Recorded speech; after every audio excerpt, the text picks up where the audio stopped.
Sebelum kita mendengarkan firman Tuhan, mari kita nyanyikan lagu Jangan Lelah.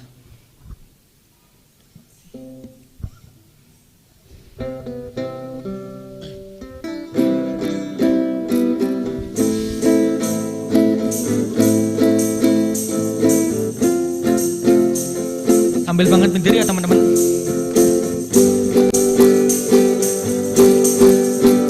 Jangan lelah bekerja di ladangnya Tuhan, Roh Kudus yang beri kekuatan, yang mengajar dan menopang.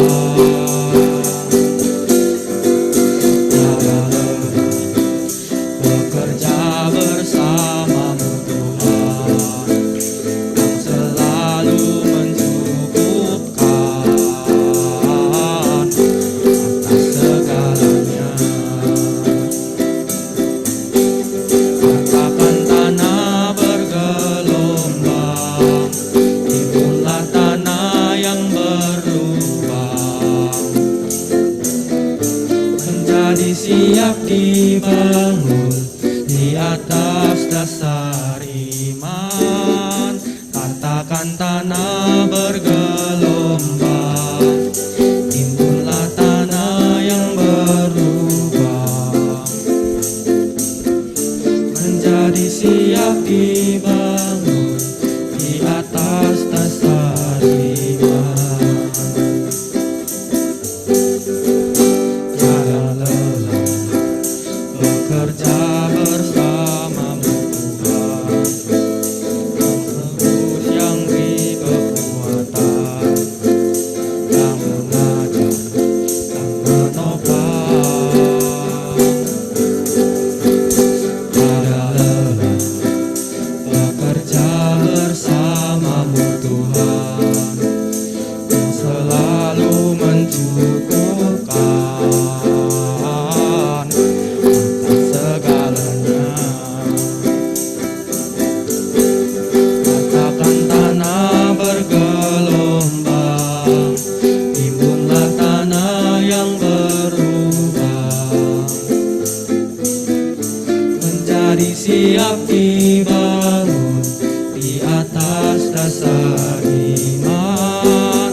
Katakan tanah bergelombang, timbullah tanah yang berubah, menjadi siap dibangun di atas dasar iman.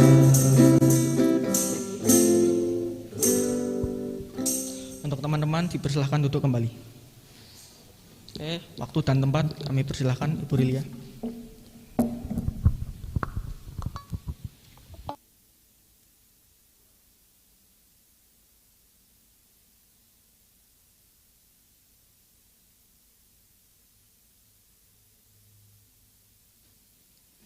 Cek. Oke. Baik, terima kasih Arya, terima kasih Davin untuk waktunya. Terlebih dahulu saya ingin menyapa Sobat Kompare yang sudah hadir di gereja pada sore petang hari ini. Selamat datang Titin, Tobi, Jordan, Nalen, Davin, juga Arya. Terima kasih ya. Oh iya, Selin di belakang, betul. Terima kasih Selin. Ya, juga selamat sore buat Sobat Kompare yang mungkin mengikuti persekutuan pada sore hari ini di rumah masing-masing secara online gitu ya. Yuk, mari Sobat Kompare semuanya, sebelum kita bersama-sama belajar firman Tuhan pada sore hari ini, yuk kita berdoa terlebih dahulu. Mari kita berdoa. Selamat sore Tuhan Yesus, terima kasih Tuhan bila pada saat ini Kau kembali mengumpulkan kami, di mana kami akan bersama-sama bersekutu pada sore hari ini Tuhan. Kami ingin belajar tentang firman-Mu.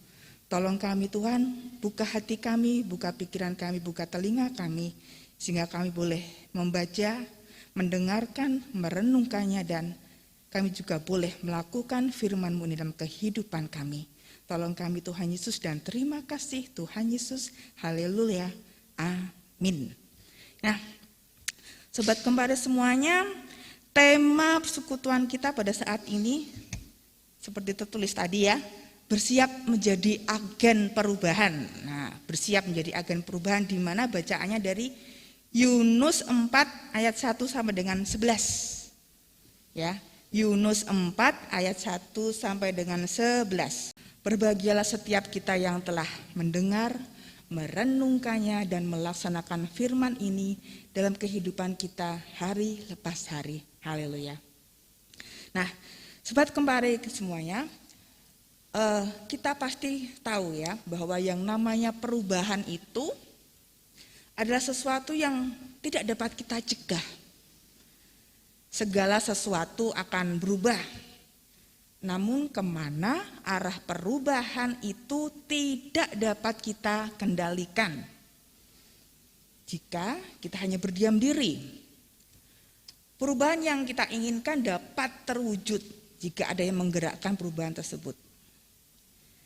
Sobat kembali semuanya, pada persekutuan pada saat ini ya, kita akan bersama-sama belajar dari kisah Yunus, di mana si Yunus ini dipanggil untuk menjadi agen perubahan.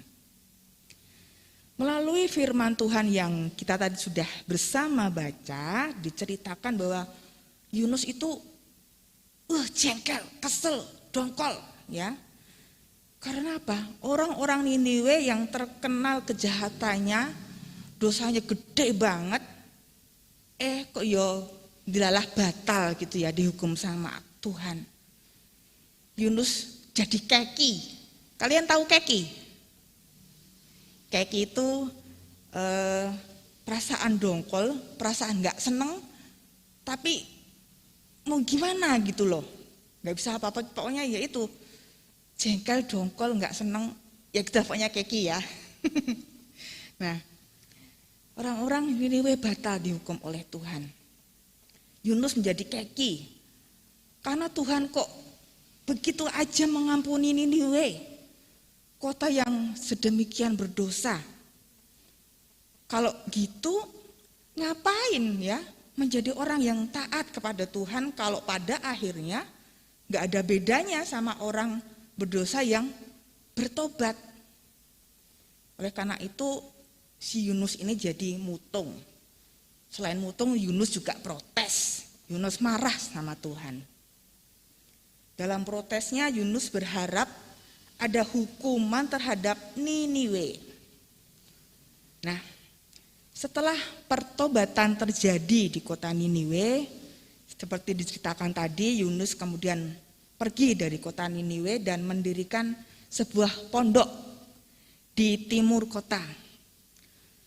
Kalau dilihat dari ceritanya ini kemungkinan pondoknya nggak jauh dari kota. Karena Yunus mau melihat, walaupun agak jauh tapi masih bisa melihat kota Niniwe. Ya, maksudnya apa kira-kira Yunus kok mau membuat pondok di luar kota? Kelihatannya Yunus menunggu hukuman atas kota Niniwe. Jadi, siapa tahu aku tak tinggal di sini sebentar, siapa tahu hukuman itu akhirnya nanti datang buat kota Niniwe. Nah, seperti diceritakan juga, di tempat itu Tuhan kemudian menumbuhkan pohon jarak sebagai tempat berteduh untuk Yunus dari terik matahari. Wah, si Yunus tadi senang sekali ya. Pondoknya jadi adem, karena ada pohon jarak yang menaungi, yang jadinya dia gak kepanasan lagi. Jadi adem, nyaman, teduh, gak kepanasan. Tapi keesokan harinya Tuhan mendatangkan ulat penggerek ke atas pohon itu sehingga pohonnya jadi mati.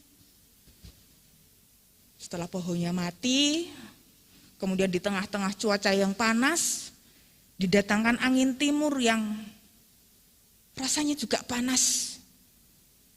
Jadi cuaca yang memang sudah panas, cuaca yang tidak nyaman menjadi tambah gerah, sumuk, pokoknya gak enak banget buat si Yunus.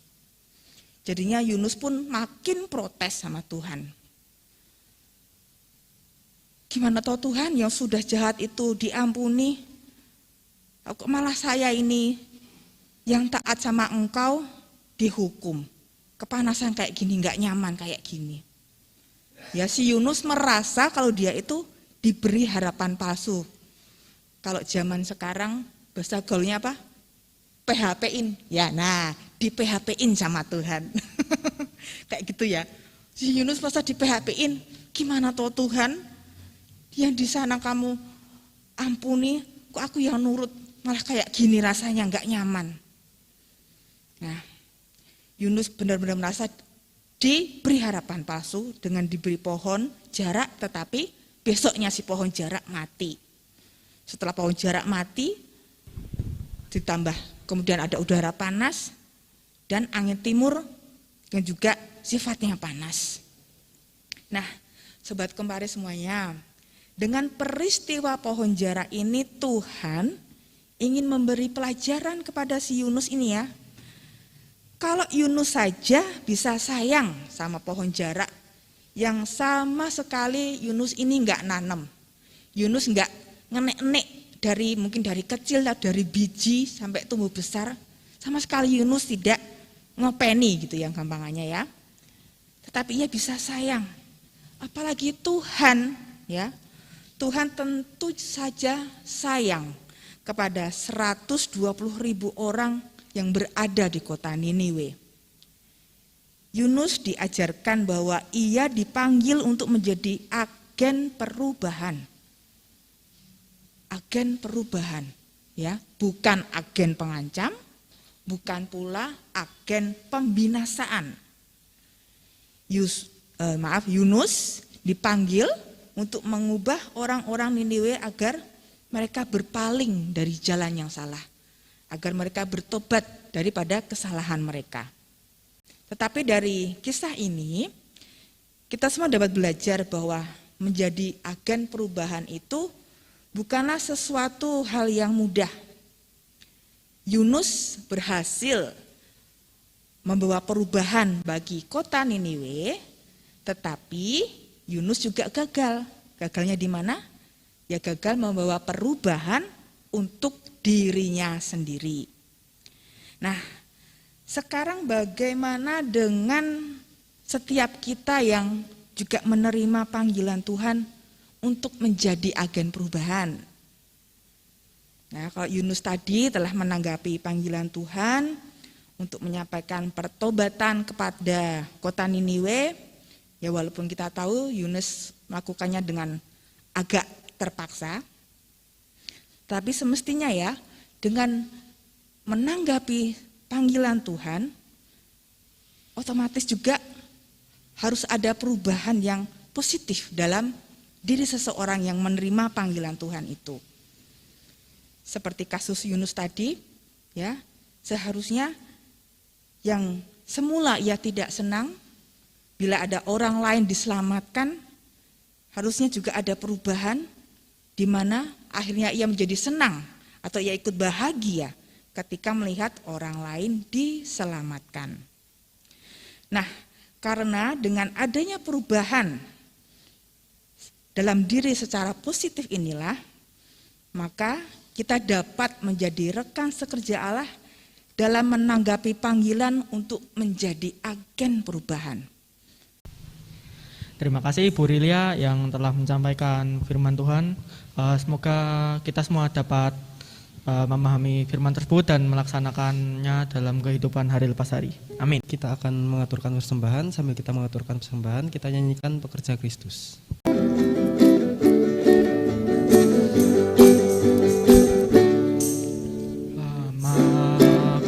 Cari langkah hidup yang lebih pasti, hidup penuh kemenangan setiap hari. Satu saat Yesus panggilku menjadi pekerja, melayani, jadi saksi bagi Dia. Bukan sembarang bekerja, ya Yesusku luar biasa. Ya Dia adalah Raja. Ya memanggilku menuai ladangnya, hanya anugerah semata. Ya aku dipakai olehnya. Ya sungguh amat istimewa menjadi pakai yang mulia.